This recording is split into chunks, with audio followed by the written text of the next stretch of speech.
Hello, little dreamers. Are you ready to drift off to sleep? Tonight, let's travel far back in time to the world of ancient gods and goddesses, to meadows bursting with flowers, dark caverns deep under the earth, and the changing seasons. This is the story of Persephone and the Seasons, a magical legend about love, loss, hope, and the promise that spring will always return. Close your eyes, snuggle in, and let your imagination paint every scene. Long ago, when the world was still new, there was a beautiful young goddess named Persephone. She was the daughter of Demeter, the mighty goddess who ruled over all growing things, fields of wheat, groves of fruit trees, gardens of colorful flowers. Persephone was her mother's pride and joy. She was radiant as the dawn, with hair that shone like spun gold, eyes as clear and blue as the summer sky, and a laugh that could make even the grumpiest old man smile. Every day, Persephone wandered the meadows with her friends, the nymphs and spirits of the fields. They wove crowns of daisies and poppies, danced barefoot in soft grass, and sang so sweetly that birds would perch nearby to listen. Demeter would often watch from afar, smiling proudly. "As long as you are happy, my child," she would whisper, "the world will always be green and full of life." But deep beneath the earth, in a realm of shadows and silence, another god watched Persephone. His name was Hades, lord of the underworld. He ruled over the dead and the lands below, where no sun shone and no flowers grew. Hades was powerful, but he was also lonely. He longed for beauty and warmth in his dark halls. One day he looked up from his throne of black stone and saw Persephone dancing in a field of flowers. She glowed with life and joy. Something stirred in Hades's heart, an unfamiliar ache, a longing to make her his queen. But he knew she would never choose to live in darkness. So he began to plan. Patient as the stone, he waited and watched for the right moment. One radiant afternoon, Persephone wandered further than usual.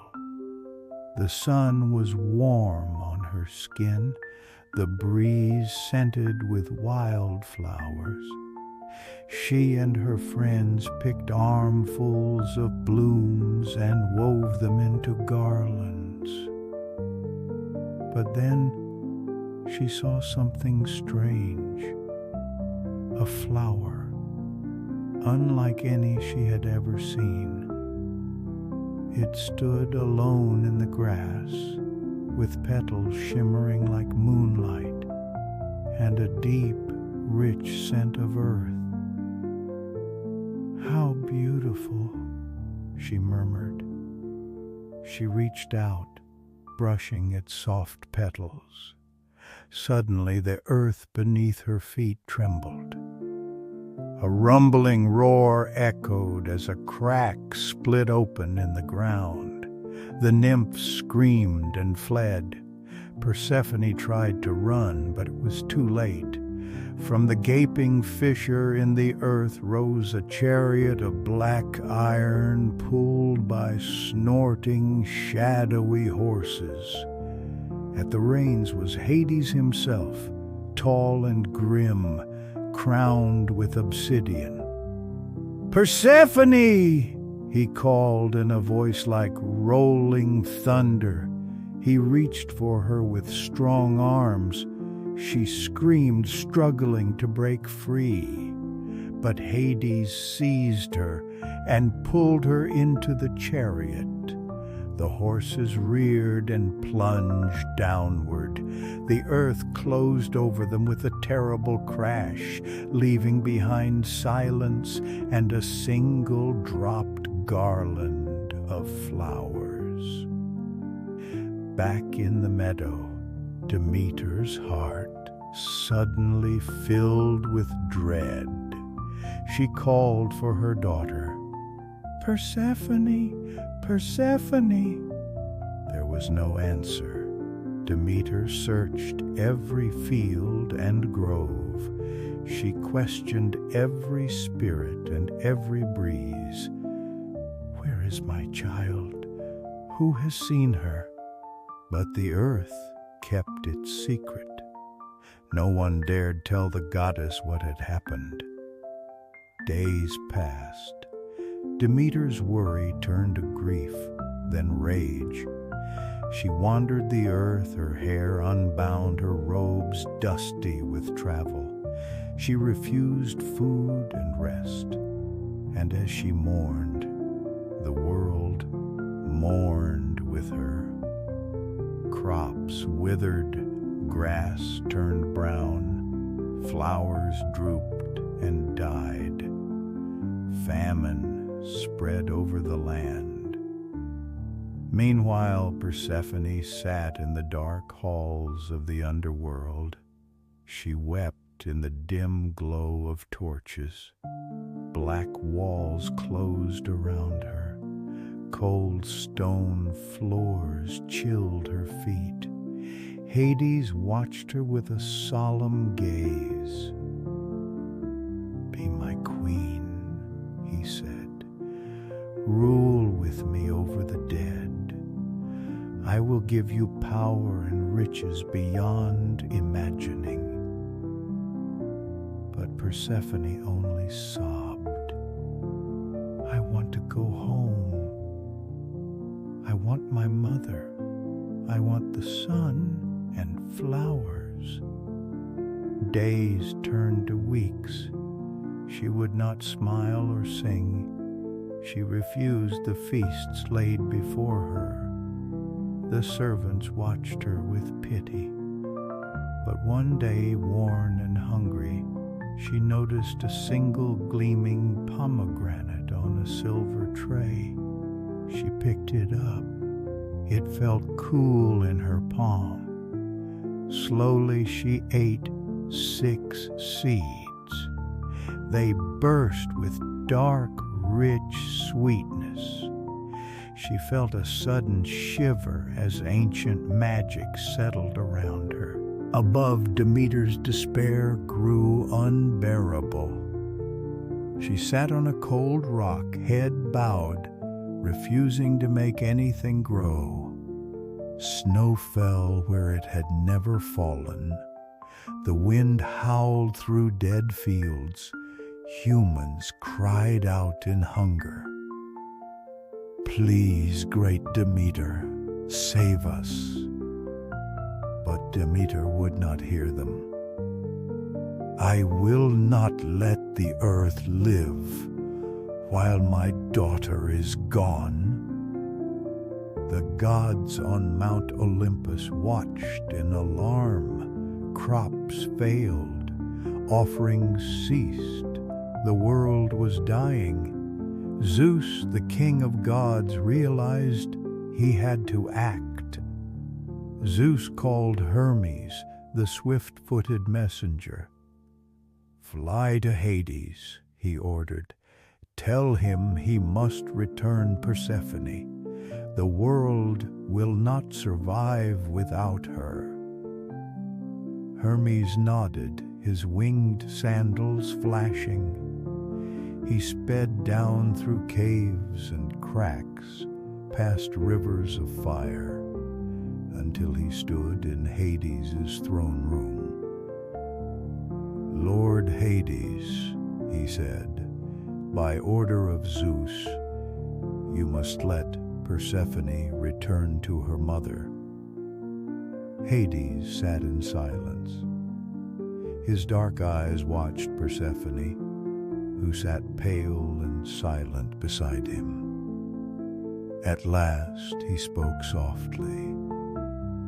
"She may go, but ask her, did she eat anything in my realm?" Hermes turned to Persephone. "Child, did you eat anything here?" Persephone's eyes filled with tears. I ate 6 pomegranate seeds." Hades' mouth curved in a sad smile. "Then she is bound to me for 6 months each year. 6 seeds for 6 months. Such is the ancient law." Hermes sighed. "Then for half the year she will dwell here.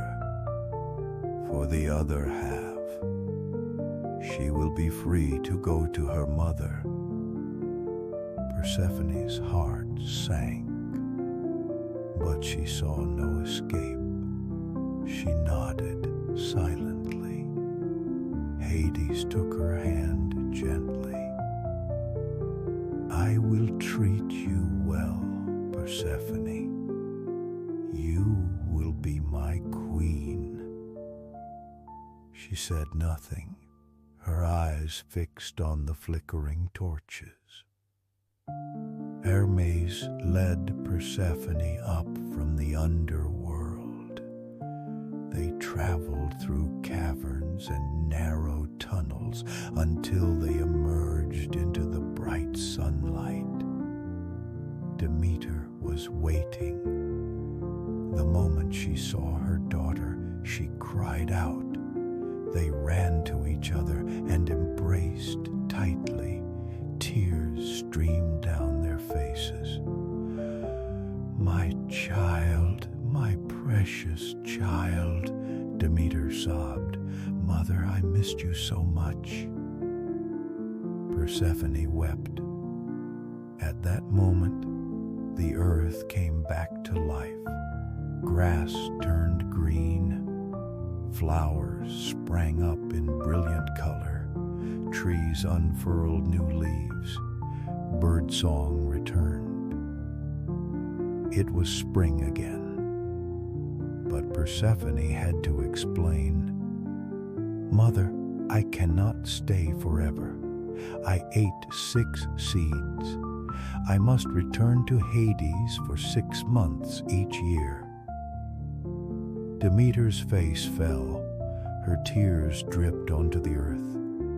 Where they fell, frost formed. But she knew there was no breaking the ancient law. She took Persephone's hands. "Then when you are here, I will make the world bloom. Spring and summer will be ours. But when you go, I will mourn. The world will sleep until you return." Persephone nodded sadly.